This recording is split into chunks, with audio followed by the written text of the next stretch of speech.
Récemment, des scientifiques chinois ont découvert quelque chose d'intéressant sur la Lune. Un cristal inhabituel. Ils ont aussi découvert que ce cristal contient un élément qui peut littéralement remplacer le combustible nucléaire. Alors, creusons un peu le sujet. La composition de la Lune est longtemps restée un mystère pour nous. Un demi-siècle s'est déjà écoulé depuis la mission Apollo 11. Malheureusement, nous n'avons pas beaucoup voyagé sur la Lune depuis. Et il n'est donc pas surprenant qu'il ne soit pas si facile pour nous de l'étudier. Mais récemment, une percée a été réalisée dans ce domaine. En décembre 2020, des scientifiques chinois ont envoyé la sonde Chang'e 5 sur la Lune. La mission a été nommée d'après l'ancienne divinité chinoise de la Lune, Chang'e. Plutôt poétique, n'est-ce pas? Quoi qu'il en soit, la sonde s'est rendue sur la face la plus proche de la Lune. Elle a passé plusieurs jours à creuser la surface et les roches, puis elle est revenue sur Terre. Au total, elle a collecté environ 2 kg de diverses roches lunaires, comprenant du basalte, de la lave solidifiée et d'autres. Cela ne semble peut-être pas très impressionnant, mais c'est en fait une mini-percée. Après tout, on n'a plus récolté d'échantillons lunaires depuis 1976. Or, ces échantillons sont très importants pour apprendre l'histoire de notre monde. On s'est battu pendant des années pour découvrir, par exemple, comment la Lune est née. Il y avait beaucoup de théories, mais on n'arrivait toujours pas à trouver de preuves solides pour aucune d'entre elles. Mais grâce aux dernières missions et à certaines simulations informatiques, les scientifiques ont enfin découvert la vérité. La Lune est née lorsqu'une planète quelconque s'est écrasée sur notre Terre il y a plusieurs millions d'années. Cette planète naine était légèrement plus petite que Mars. Des fragments de la Terre sont partis dans l'espace, mais certains sont restés dans notre orbite. Puis, ils se sont collés ensemble et ont formé la Lune. Cela semble effrayant, mais en réalité, la naissance de la Lune est la meilleure chose qui soit arrivée à notre planète. Sans ce magnifique satellite, tous nos océans seraient encore de petites flaques d'eau. La vie ne serait pas du tout apparue sur Terre. C'est donc déjà une découverte incroyable en soi. Mais ce n'est pas tout. En étudiant les roches collectées, les scientifiques de l'Institut de recherche de Pékin ont découvert quelque chose d'inhabituel. Un cristal lunaire rare. Ça a l'air plutôt banal, n'est-ce pas? Juste un minuscule monocristal et transparent de l'épaisseur d'un cheveu humain. On avait fait de telles trouvailles sur la Lune auparavant. Ces cristaux se sont formés à la suite d'une activité volcanique, tout comme certains grenats sur la Terre. Car l'endroit où ils ont découvert ces cristaux a aussi connu des éruptions volcaniques. Il y a 1,2 milliard d'années. Cela signifie que ce petit cristal a plus d'1 milliard d'années. Mais ce n'est pas la chose la plus importante. Ce qui importe vraiment, c'est que ce cristal est fait d'un matériau unique, qu'on n'avait jamais vu auparavant. Des chercheurs de l'Association minéralogique internationale ont confirmé qu'une telle composition ne peut être trouvée nulle part sur Terre. Le cristal a été nommé Chang'ezite Y, encore une fois d'après la même divinité chinoise de la Lune. Et c'est un autre exploit. C'est le 6e minéral précédemment inconnu que nous avons trouvé sur la Lune, et le tout premier trouvé par la Chine. Elle est maintenant devenue le 3e pays au monde à faire une telle découverte lunaire. Cependant, ce minuscule cristal n'est pas la seule chose remarquable qu'ils ont trouvée. Après avoir étudié ce joyau et environ 140 000 autres particules lunaires, les scientifiques ont découvert autre chose. Ils ont trouvé de l'hélium 3. Pourquoi est-ce important? Parce que c'est l'un des éléments qui alimentent le Soleil et les autres étoiles de notre univers. On a tendance à dire des choses comme éteindre le soleil brûle, et ainsi de suite. Et c'est l'une des raisons pour lesquelles de nombreuses personnes pensent réellement que le soleil est une énorme boule de feu. Mais ce n'est pas le cas. Sa combustion est en fait un processus complètement différent, qui s'appelle fusion nucléaire. Le processus en lui-même est assez simple. Pendant cette réaction, l'hydrogène de l'étoile se transforme en hélium. Mais ce processus simple est en fait l'une des réactions les plus violentes et les plus puissantes de l'univers. Il y a un véritable bouillon de particules à l'intérieur du Soleil. Les noyaux d'hydrogène qui s'y agitent en tous sens se repoussent constamment les uns les autres car ils sont tous chargés positivement. Et ils pourraient continuer à le faire sans déranger personne, s'il n'y avait pas les étoiles. Les étoiles sont un peu espiègles. Leur gravité est si forte qu'elles attrapent des milliards de ces petits atomes et les serrent les uns contre les autres. En se combinant les uns les autres, ces atomes créent de nouveaux éléments lourds, comme l'hélium mentionné. Et lorsque cela se produit, il projette beaucoup d'énergie dans l'espace. C'est ainsi que le Soleil brûle. En même temps, il répand une quantité d'énergie que nous ne pouvons même pas imaginer. Bon, mais qu'est-ce que l'hélium 3 ? Eh bien, c'est un élément qui pourrait faire de l'ombre même au Soleil. La fusion des atomes d'hélium 3 libère encore plus d'énergie que dans une fusion nucléaire typique. Et surtout, elle ne pollue pas l'atmosphère avec des éléments nocifs comme les radiations. Nous avons très peu d'hélium 3 sur Terre. Sa prévalence dans notre atmosphère est d'environ 1 sur 1 million. Et en plus, il essaie constamment de s'échapper pour retourner dans l'espace. Cependant, les scientifiques ont récemment découvert qu'il y a un endroit qui contient beaucoup de cet élément. Oui, tu l'as deviné, c'est la Lune. On pense qu'il y a plus d'hélium 3 sur la Lune que sur la Terre à cause des vents solaires. Le Soleil a bombardé la Lune d'hélium 3 pendant des milliards d'années. Si bien qu'aujourd'hui, il y en a partout. Ce n'est pas si impressionnant si on la compare à Jupiter ou Saturne, par exemple. Mais n'oublie pas la quantité d'énergie qu'il peut libérer. Il faut savoir qu'avec seulement 25 tonnes d'hélium 3, il serait possible de fournir de l'énergie aux États-Unis pendant une année entière. Or, il y en a environ 350 000 tonnes sur Terre et plus d'1 million de tonnes sur la Lune. Ces seules sources pourraient subvenir aux besoins de l'ensemble des États-Unis pendant des milliers d'années. Donc, en gros, à l'avenir, l'hélium 3 pourrait devenir une nouvelle source de combustible. Et il surpasse le combustible nucléaire dans pratiquement tous les domaines. L'hélium 3 ne laisse pas de déchets ni de radiations nocifs. Il est plus puissant et pas si dangereux. En d'autres termes, cette énergie écologique et efficace pourrait être une révolution pour notre planète. Mais alors, qu'est-ce qu'on attend ? Il y a un petit hic. Malheureusement, on n'a encore rien trouvé d'aussi puissant et chaud que les étoiles. Or, pour utiliser l'hélium 3, on a besoin de température et de pression démentes. Il nous faut un réacteur thermonucléaire, et on n'a aucune idée de comment le construire pour l'instant. Et même si on pouvait le chauffer à de telles températures et obtenir la pression nécessaire, on ne sait toujours pas vraiment comment manipuler l'hélium 3 correctement. Par conséquent, même si on a une quantité infinie d'hélium 3, on ne pourra toujours pas l'utiliser.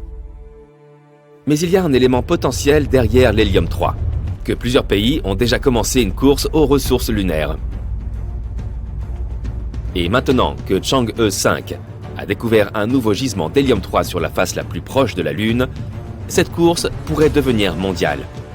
Par exemple, la Chine prévoit déjà une nouvelle mission lunaire en 2024, Chang'e 6. Pendant cette mission, les Chinois veulent collecter les premiers échantillons de la face cachée de la Lune.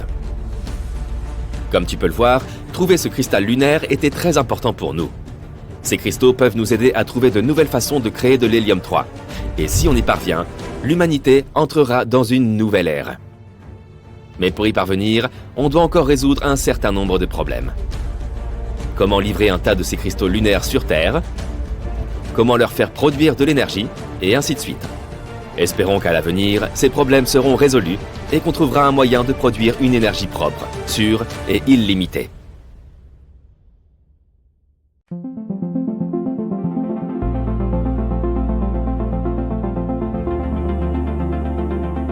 Ce système de type catapulte sur la Lune pourrait nous apporter une énergie illimitée ?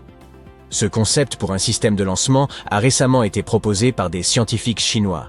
Ça fonctionnerait comme un lancer de marteau avec un bras de lancement qui projette des objets. Ce bras est censé mesurer environ 50 mètres de long.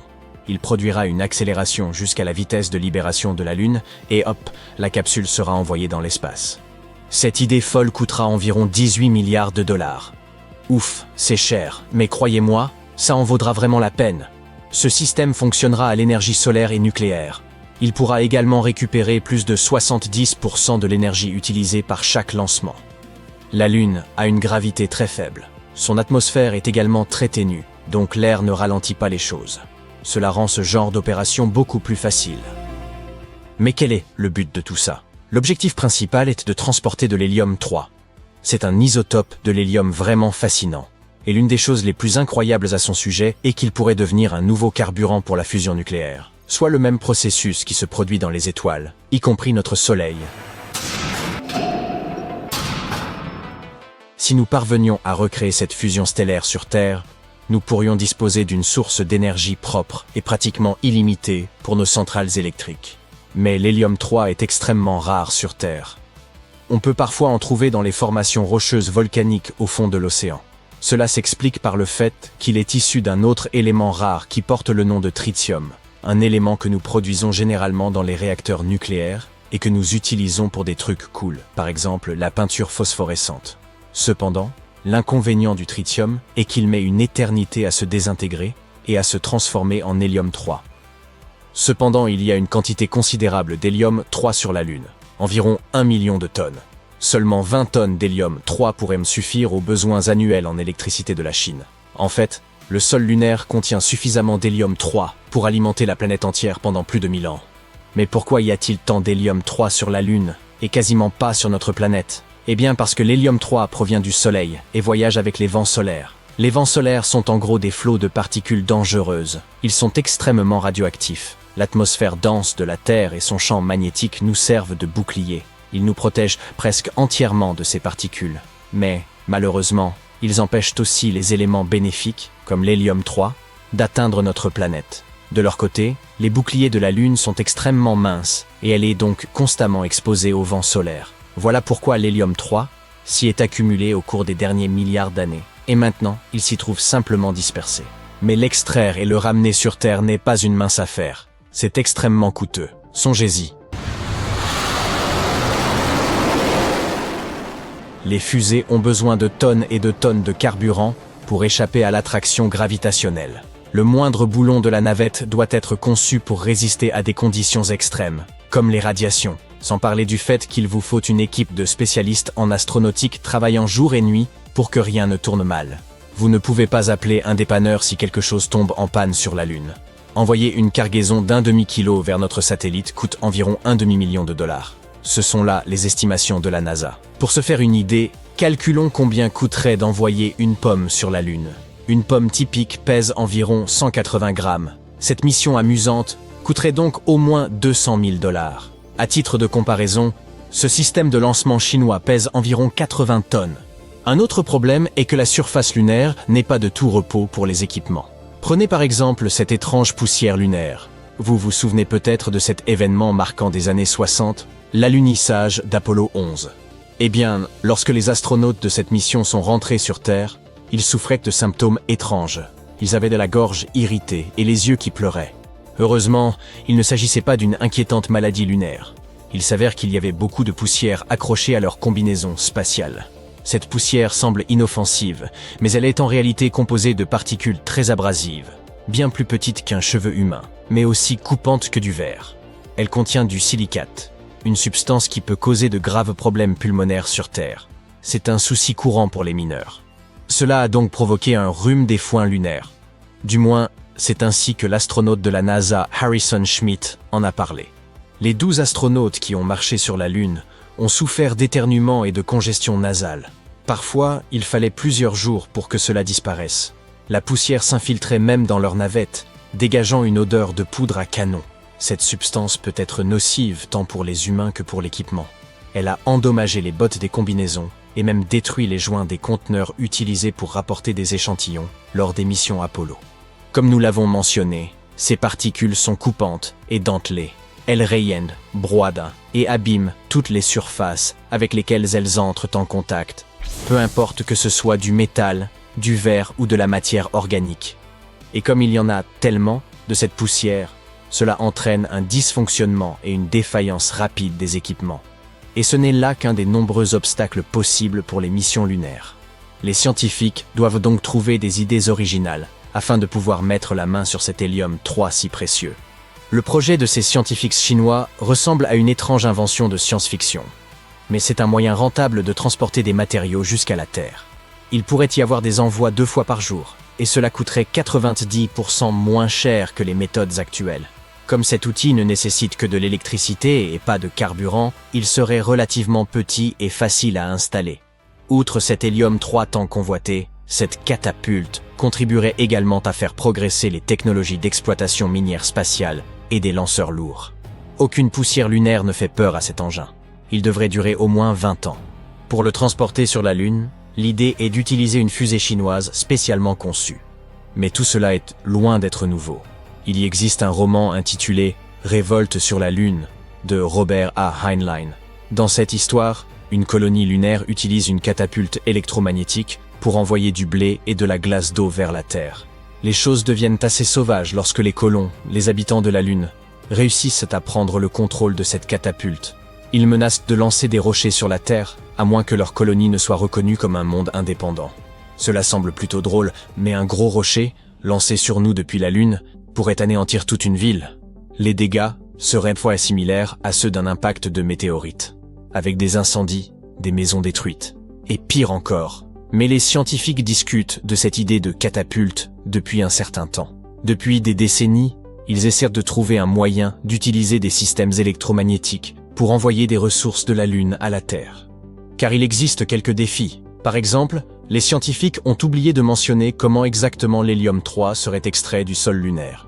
Installer ce système de lancement sur la surface rugueuse de la Lune serait également difficile.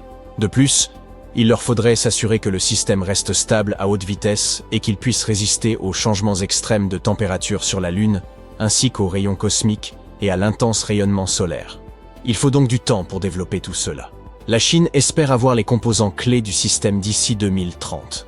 Les opérations à grande échelle pourraient commencer d'ici 2045. La Chine a tout un tas de projets pour la Lune. Par exemple, ils souhaitent également construire une station de recherche à son pôle sud d'ici à 2035. Mais ce pays n'est pas seul dans cette course à l'espace. Étant donné qu'entre-temps, la NASA prévoit d'envoyer des humains sur Mars, les années 2030 risquent d'être une décennie passionnante pour l'exploration spatiale. Il y a aussi une start-up américaine qui évoque déjà le concept d'économie lunaire. La NASA prévoit d'envoyer des astronautes sur la Lune et d'y établir une colonie permanente dans une décennie ou deux. L'un des objectifs de cette colonie sera de stimuler la croissance économique et de créer de nouveaux emplois. La plupart concerneront probablement des activités minières. Et s'il devait y avoir 2 colonies spatiales, eh bien, il leur faudra trouver à s'entendre.